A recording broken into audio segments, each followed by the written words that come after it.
Jack's biography, the darkness that consumed him.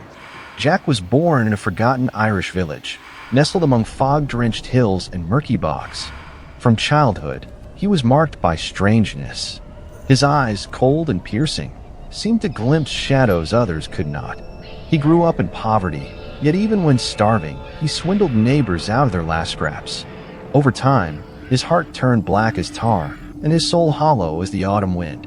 Jack became infamous as a drunkard and a cheat. He spent nights in taverns, his raspy, mocking voice rising above clinking ale mugs.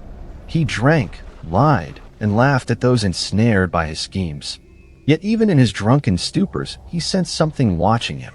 The shadows in tavern corners thickened unnaturally, and the wind outside whispered his name with unsettling urgency. The first encounter with the devil, a bargain in the dark. One night, as Jack stumbled home along a forest path, he felt a presence trailing him. The wind died, and in the silence came heavy, deliberate footsteps. Jack turned and saw a figure, tall, gaunt, with eyes glowing like embers. It was the devil. "Your soul is mine, Jack," the devil hissed, his voice like the creak of rusted hinges. "You've lived a life of sin, and now I've come to claim you." Trembling yet cunning, Jack bared his yellowed teeth in a grin. "Before you take me," he slurred, "let's share one last drink." "A toast to my wicked life," the devil, ever fond of games, agreed. They entered a tavern, where Jack ordered the strongest ale. As the devil raised his mug, Jack whispered, "Turn yourself into a coin to pay for this drink. A final trick for you to see." Confident in his power, the devil transformed into a silver coin. But the moment he did, Jack snatched him up and shoved him into a pocket lined with a silver cross. Trapped by the holy symbol, the devil snarled, "Release me." His voice rumbled like distant thunder. "Only if you swear not to claim my soul for 10 years, Jack demanded. Bound by the cross, the devil relented. Jack freed him, and the devil vanished into the night, leaving behind the stench of sulfur and a shadow that slithered on its own. The second encounter, a trap in the treetops. 10 years passed. Again, Jack felt eyes upon him. This time, he walked a moonlit field when the devil materialized, eyes blazing with fury. "Your time is up, Jack," he hissed. "You belong to me now." But Jack, ever the deceiver, smirked. "Before you take me," he said, "grant one last wish. Pluck that fruit from the tree." The devil, certain of victory, climbed the tree. But as he reached the top, Jack carved a cross into the trunk with his knife. The devil was trapped. "You've tricked me again," he roared, his voice laced with rage and agony. "Swear you'll never claim my soul," Jack demanded. Defeated, the devil agreed. Jack erased the cross, and the devil dissolved into smoke, leaving only the acrid smell of burning and a lingering chill. Jack's death, the eternal curse. When Jack died, his soul drifted to heaven's gates. But St. Peter glared down in disdain. "You live a life of sin, Jack. You cannot enter here." Jack then descended to hell. But the devil, bound by his oath, barred the gates. "You fool me twice, Jack," he sneered. "You cannot enter. But I'll give you what you deserve." He hurled Jack a smoldering coal from hell's fires. "Light your way through eternal darkness," the devil hissed. Jack placed the coal inside a hollowed turnip he carried, and thus began his endless wandering between worlds. His lantern, carved from the turnip, later replaced by a pumpkin, became a beacon of his damnation. Epilogue, the pumpkin's warning. Every autumn, as nights grow longer and winds turn bitter, people carve pumpkins and light candles inside them, a grim reminder of Jack. His soul still roams the darkness, guided by his cursed lantern. If on Halloween night, you hear footsteps behind you or glimpse a flickering light in the distance, know it is Jack, the eternal wanderer, seeking a peace he will never find. Beware the glow of the jack-o'-lantern. It is not a decoration, it is a plea from the damned. In an old cafe on the corner of a quiet street, the story of Anna unfolds, a young waitress whose life was forever changed after a tragic encounter with 3 men. Now, as a ghost, she roams the walls of the cafe, thirsting for revenge.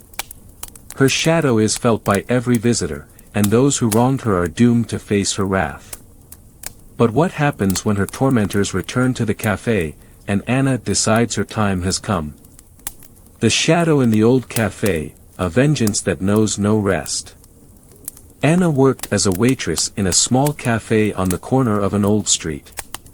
It was an unremarkable place, frequented mostly by locals, 3 men who couldn't spend an evening without a couple of drinks. They came in and sat at the same table, always in the corner, where they could conveniently observe everyone else. There was always something strange in their eyes, a mix of boredom and vanity, and perhaps a bit of self-respect for the fact that their money, though modest, could buy attention. Anna was young and beautiful, and she couldn't go unnoticed. She tried to ignore their looks, which were far from innocent. But every day, every evening, it became harder and harder. On the evening when everything changed, the air was misty, and the cafe felt especially empty, despite the presence of those 3 men. They sat at their table, as usual, chatting, but their conversation was tinged with disrespect. As Anna made her rounds, she noticed one of them seemed a little off, his hands trembling as he poured himself another drink. She decided to ignore it, but this evening was unlike the others. Something inside her stirred when she once again felt their eyes, not just watching her, but probing her for weakness. She tried to push the thought away, hiding behind the counter. But the darkness in one of the men's eyes was so clear that Anna couldn't shake the feeling that something was wrong. She didn't remember exactly how it happened. Only that when she left the kitchen to bring them more drinks, one of them grabbed her wrist. The others quickly got up, and she realized she had no choice. Her heart froze. She tried to resist, but every step she took was absorbed by their eager hands. They were strong, and she was weak, weaker than she had ever been. It's hard to speak about what happened next, but after that night, Anna was no longer the person she once was. Her body was scarred, but her soul, even more so. The bodies of those men disappeared, but her soul remained tethered to this place. She couldn't leave, couldn't abandon it, couldn't forget. In the dead of night, when the cafe was empty again and the light flickered faintly in the windows, she began to walk its walls. Those who entered felt a chill. Sometimes, someone would mention hearing soft footsteps or sensing someone's breath behind them when no one else was around. But when they turned around, no one was there. Shadows slithered through the hall like an invisible presence, watching every movement. As time went on, her hatred grew stronger, and her thirst for vengeance became more intricate. She felt that her pain was not only a bond, but an unyielding desire for justice, even if no one could hear it. Gradually, her presence became more tangible. The shadow that wandered through the room was felt by everyone who entered the cafe, but no one could explain what was happening. Sometimes, when someone sat in the corner, strange things would begin to happen to them.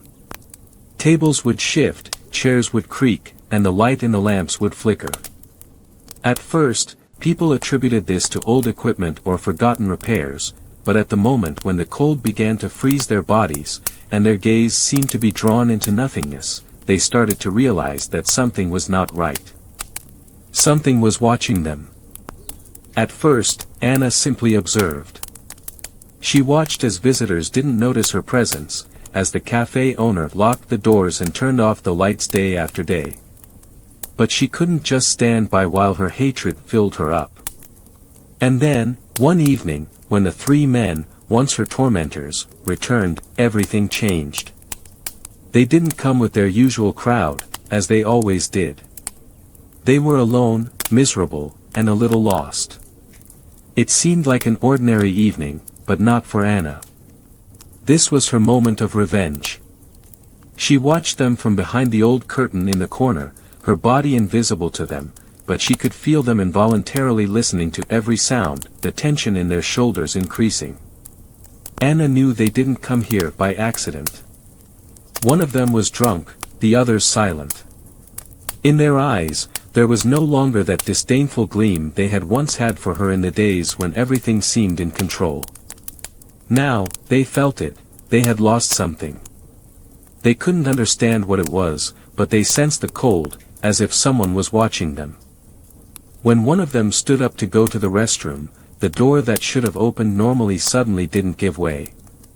He pushed it again and again, but it remained closed, as if someone was standing behind it. A wave of fear swept over him, and he turned to his companions in terror, but they couldn't move. All they saw was the dim flickering light and some strange figure in the darkness. That was when Anna decided her time had come. As soon as they sat back at the table, Anna spoke. These weren't words, but something deeper. A faint scrape of the tables, a cold wind seeping through the cracks of the old windows, and the smell of burning, all of this filled the cafe. The men felt a growing unease. One of them, the more sober of the three, noticed movement in the corner, where no one usually sat. He stood up, but instead of turning toward his friend, he saw his drink suddenly roll off the edge of the table and spill. "What's this?" he whispered, his voice trembling. But the answer lay only in his heart, which began to race. Anna took her time. She felt her strength growing, her soul filling with the desire to reclaim what had been taken. She moved through this world in her own way, leaving no trace, but sending signals. With every movement they made, she overwhelmed them with fear, with each breath, devouring their confidence. And then, when one of them stood up to go to the restroom, Anna allowed herself a second move. The man pushed the door, but it suddenly crashed open, and he barely caught himself from falling. He looked up and froze, seeing an old, worn portrait on the wall that had once seemed plain and unremarkable. But now, there was blood on it. Or was it just his imagination? "You can't leave," his eyes filled with panic, and he realized he was powerless to escape this place. Anna was walking through the dark corners of his mind. She was getting closer, and her revenge was becoming palpable. The men tried to leave, but their bodies wouldn't obey. The walls seemed to close in on them. Before they could understand what was happening, they were trapped. Anna surrounded them with things that couldn't be explained, their fear, their pain, and their past. And at the moment when they realized that this wasn't just a coincidence, that they weren't just in an empty cafe, they screamed. But their screams had no strength. Anna didn't allow them to leave empty-handed. She waited for the moment when their hearts were filled with terror and realization. "You can't leave," her voice rang out, invisible, yet piercing through their souls. When they finally managed to stand up and leave, they knew they would never forget this moment. Anna had taken them inside herself, and their suffering became part of her revenge. The shadow that roamed through this place would never leave it, just as she had never left this world. All that remained was the cold they couldn't escape. Everyone who entered that cafe would feel her presence. Anyone who, by accident or on purpose, forgot her pain would be doomed to the feeling of fear that would always be nearby, like a ghost that wouldn't let go.